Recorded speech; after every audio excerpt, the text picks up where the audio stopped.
Okay, so in this video, we're going to take a look at the text object in R25. So let's go ahead and get started. So the text object, formerly known as MoText, can be found in our text objects here, and it's just called text. So we can go ahead and create it. Now this is really several objects in one. So it's like a text spline, an extrude, and a fracture. So instead we have the single object with MoGraph functionality. So our depth controls the thickness of this text. The subdivisions will add more or less subdivisions, and that can be important if you are going to be adding deformers. I'll come back to that here in a second. And then lastly, we can change what this says. So why don't we just call this 3D text? So maybe something like that. Great, and we can choose whatever fonts we have installed on our computer. Now this can be slightly problematic if you're going to be rendering this on a render farm, but it can still be very helpful, and that isn't something we need to concern ourselves with if we are going to just be rendering on a single computer. So font type here, alignment, all pretty straightforward here. Another thing we can work with is the horizontal spacing, and if you have multiple lines, vertical spacing. I don't, however. The 3D GUI for kerning can be very helpful for situations just like this, where maybe I want to move that 3 up, so you can select the letter and then move it kind of where you need it to be. You can also kind of scale letters up and or their width, as well as up and down. So a lot of really nice control there. I'll go ahead and turn that off again.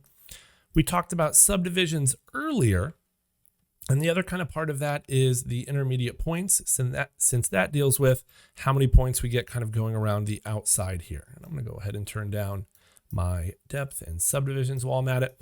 So you can see on the curved parts of our numbers or letters, we get more segments, and on the straight parts, we get fewer. And that can be very helpful to keep polygon counts down, but not terribly helpful when we want to use deformers. And so switching this to something like natural, which will kind of give things a little bit more evenly spaced, or to take this even further, uniform, can make a big difference. Now the problem with uniform is it's really hard to get an edge, a point exactly in the in all the different corners you would need. So that's why typically we'll use natural. This is once again just part of this. The other part of this will be found in the caps section. Now there's lots of things going on here, and for the time being, we are going to skip straight to the caps type since we are focusing kind of on segments. Rather than have this as n-gon, you could turn this to quadrangles to get even more.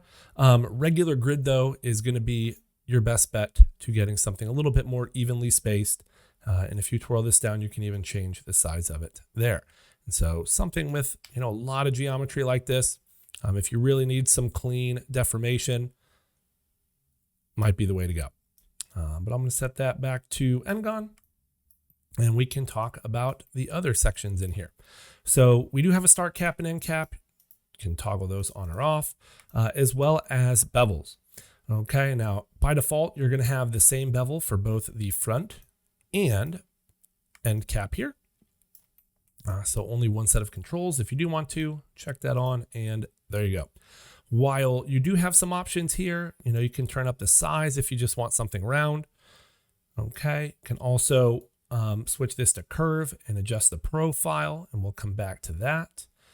Solid just adds more geometry, but really doesn't change the shape. All right, so it's almost like if we were going to use a subdivision surface, this could be helpful, but it does tend to break down pretty quickly. And lastly, step can also be very nice for adding some additional detail that can really help improve the look of this text with lighting and materials. The big thing, though, are the different presets we have available to us. Okay. Now these can take a second to load in, but we have some very nice options here. So even something like shifted bevel, if we double click on it, we can see it. And all those different presets also utilize this curve option. And so we can come in, let's actually turn off our grid there. We can come in and adjust this as we would like using this curve here. So if I want this to be a little bit shorter, kind of come in a little bit, I can absolutely do that. I can control the size of this. All right, if I want it to be a little bit smaller. The other very useful feature for this is the shape depth. So maybe this bevel is just coming out too far here. We can just kind of scale it back in. We can also adjust the number of segments, right? Looks like we have a pretty good amount here. All right, and there we go. Now we have some really interesting looking 3D text. We do want to take a look and make sure we don't have any breaking. And it does do a pretty good job, so I think we're all good there. Now, the selections can also be very handy here, especially when it comes to applying multiple materials. And that's really where these polygon selections come in. Now you can turn these on to get these different selection tags that you can utilize, whether it is in materials or for other purposes, maybe fields, maybe a vertex tag or whatever. But for material purposes, all you need to know is the abbreviation here. So the capital S, capital C1, C2, capital R1, R2. Because if I open up my material manager and apply some materials to this, that is where those come into play. So I'm going to apply 2 materials here, and the material that is on the right is on top. And so that's why that is the only material we see. But I can come into this texture tag, material tag, sorry, come here to the selection field and type in any of those abbreviated selections we just saw. So if I type in a capital S, it will be just on the shell or the sides. I can type in capital C1, capital C1, and I have caps lock on, that's fun. And capital C1 will be just on the front cap. Capital R1 will be just on the rounding or bevel. C2, R2 do the same, but on the back. So can do some really interesting things with materials here without having to make this editable, which actually I accidentally did at some point. So there we go, and set this to C1. Perfect. So back to where we had this. And that gets us to the MoGraph section. Now you can apply MoGraph here in a number of different ways, whether it's to the entire object, whether it's to individual lines of text, individual words, or as I typically recommend and use, letters. Now, ultimately, kind of depends how much text you have to animate, but this is really the same as the Effectors tab in our other MoGraph generators, our cloner, our fracture, Voronoi fracture, all those types of objects. Okay, and what I'm going to do is make sure I have my text object selected. I'm going to come over here to my effectors, and I'm going to create just a plain effector. Right now, it just jumped up because it got applied, and there is a default value there. If I want to check where this effector got applied, I can click on the text object, and if we just go through all of our different options, all lines, words, letters, we will see that it is now listed under letters. Now, if we wanted to change that or switch it up to say words, it's a matter of just selecting and deleting, and then just dragging the effector into whichever one of these you want to go with. But this will work just fine. Now in the plane effector here, we can go to the parameter tab, and this parameter tab allows us to decide what we want this plane effector to do. And it's doing all of it relative. So the default value of 100 centimeters is moving this, these letters, this text object up 100 centimeters from where it was. Okay, if I added some X, say 50, we can see it moved it 50 centimeters along the positive X axis from where it was. So it's relative to where this object was previously and what those position, rotation, or scale values were previously. Okay, now we just have position here. We could very easily also check on rotation and do some things with this. So once again, whatever we want to do, any kind of combination here with rotation. Could also throw in scale. And I think I'm actually going to just zero these out so we can see it a little bit better. Scale. So you can scale on individual axes, so like the X here, or the Y if we want to affect the height, or Z. Now we can also, if we check uniform scale, scale these letters uniformly. And I want to point out that if we set the scale here to -1, the letters disappear. Now the reason this happens is because we are changing the scale value relative to what it was previously. Now, just about every object that I can think of, and I don't like to speak in absolutes, but the default scale value is 1. So when we change the scale value by -1, we are ending up with 0. 1 plus -1 equals 0. So that's why our letters disappear. Okay. By using a scale value of 0, we are saying change the scale value by nothing, by 0. Okay. So hopefully that clears up any confusion you may run into with that. So, you know, -1, that's what we're doing with that. Maybe even something like 0.5 could be helpful. But let's uncheck scale and let's set up some basic animation here. Some basic values. So we'll set the heading rotation to 90, and I'm going to zero out the X, zero out the Y, and on the Z, set it to 250 centimeters. All right. So we moved this text back along the X axis. We've rotated it 90 degrees. And now what we want to do is animate this. And we will do that using fields. Now fields, the simple version is that it allows us to change how this effector gets applied to our text object. Okay, right now our effector is being applied to the text object, to the individual letters, the exact same amount, 100%. And while we can change that 0 to 100%, we don't have a way to change how the effector gets applied to some letters more than others, or some parts of the letter more than others, or anything like that. And that's where fields come in. We use shapes to control the strength of this effector and what parts of our text object it's going to get applied to.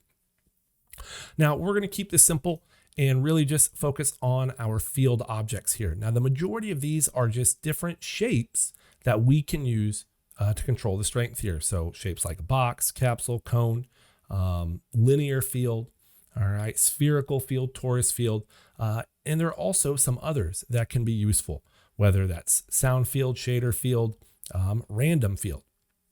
And if these look like other effectors, it's because they have the same types of properties that you would find in their effectors, but allows you to kind of get the best of both worlds when you combine some of these fields with different effectors.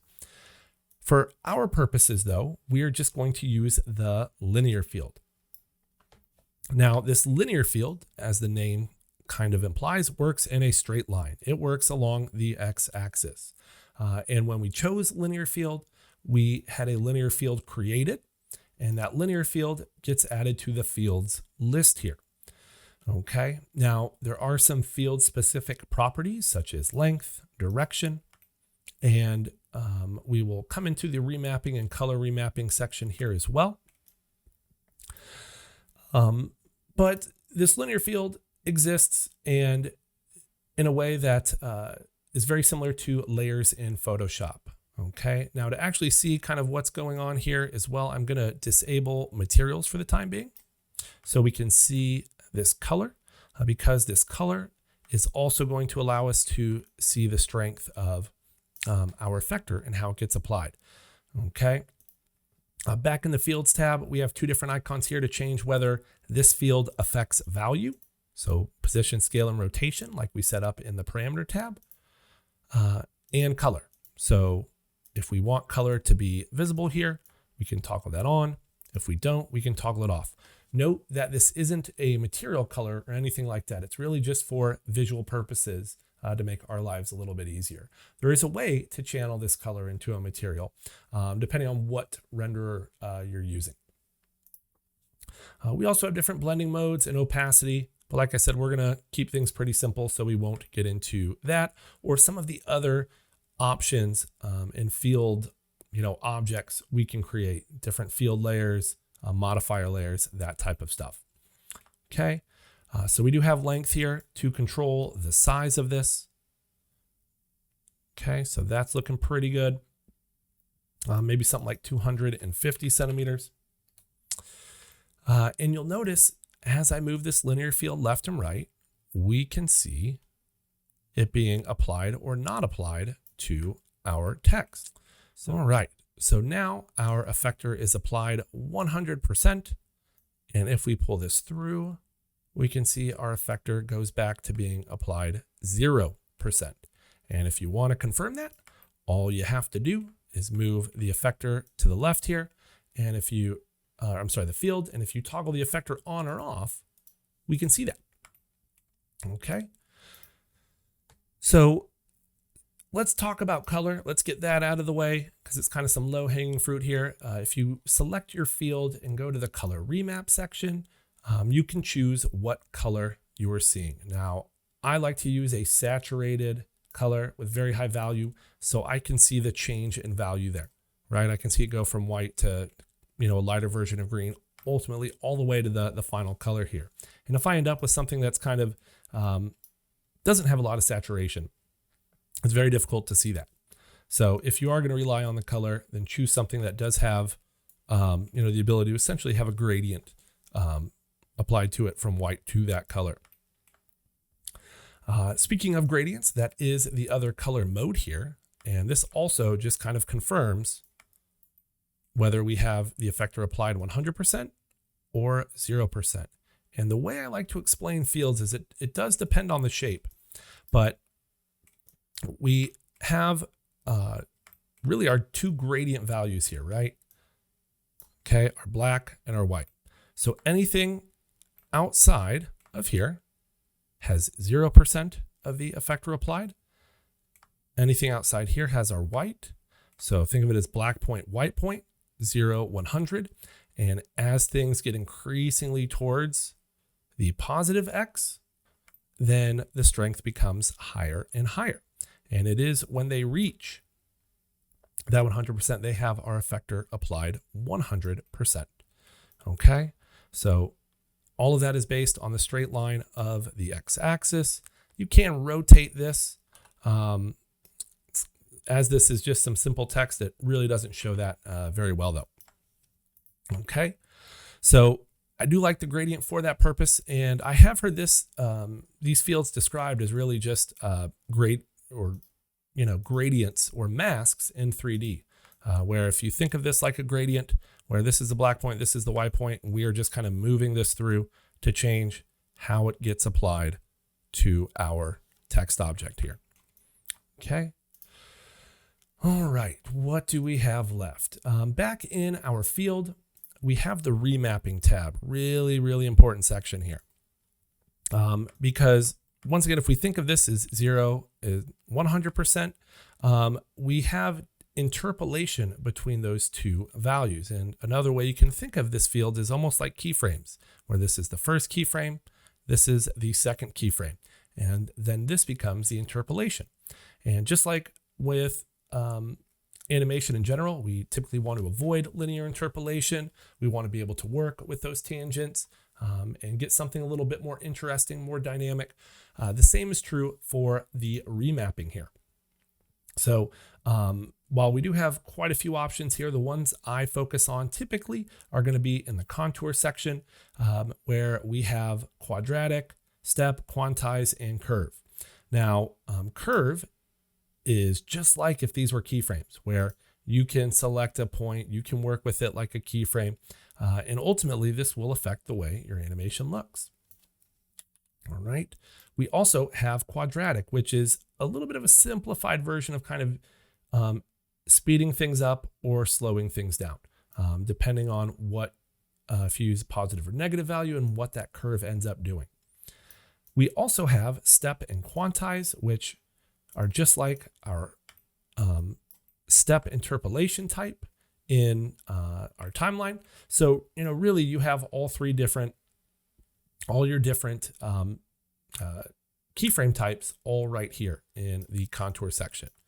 All right. And so that, you kind of see now how I'm getting that nice step kind of look, almost like a stop motion animation. Actually looks kind of cool. And there we go. So that is really the basics of working with the text object. The last thing we could do if we really wanted to would be to animate this. So I can pull this through, right? Go to my coordinate tab. I'm on frame 0, keyframe my X position, move this through to say 90, pull the field through, keyframe this again. Right, and there we go. We got some nice text animation.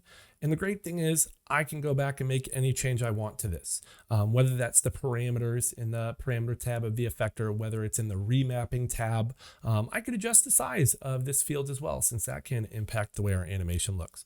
But ultimately, I think that's going to do it for this video. Hope you guys enjoyed it and stay tuned for the next one.